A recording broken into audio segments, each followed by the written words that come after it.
अब रुक करते हैं अगली खबर की तरफ। ऑल इंडिया मजलिस इत्तेहादुल मुस्लिमीन के सरबराह असदुद्दीन ओवैसी ने हफ्ता को बीजेपी और आरएसएस को निशाना बनाया। रियासत महाराष्ट्र के भिवंडी में एक रैली से खिताब करते हुए ओवैसी ने कहा कि भारत न मेरा है, न ठाकरे का है, न मोदी और शाह का है।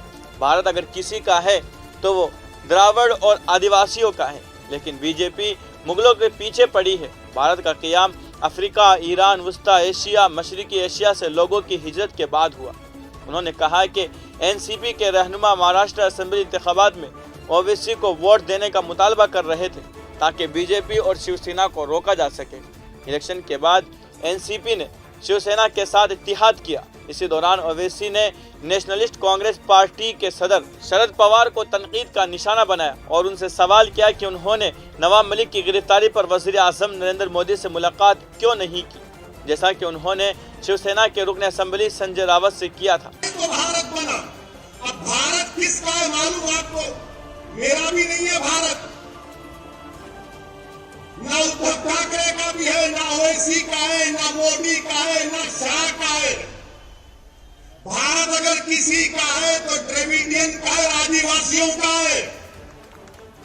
द्रविडियन और आदिवासियों का है। मीडिया वालों तुमको मसाला दे रहा हूं, मगर याद रखो अगर तुम चलाओगे तो फंस जाओगे। चलाओ, मेरे को कोई बात नहीं है, क्योंकि दूल्हे का नाम लेकर ही तो नाम चलता है। चलाओ। तो 4 लोग आए थे, माइग्रेशन हुआ, ये मुसद्दिक़ा आपसे कह रहा हूं, मगर बीजेपी आरएसएस मुगल आए, मुगल आए, मुगल आए, मुगल आए। अभी अफ्रीका से भी तो आए थे, ईरान से भी आए थे, सेंट्रल एशिया से भी आए थे, ईस्ट एशिया से भी आए थे। ये सब मिले तो भारत बना, मगर आदिवासी यहां का है, द्रविडियन यहां का है। ये आर्यंस आए थे 4000 साल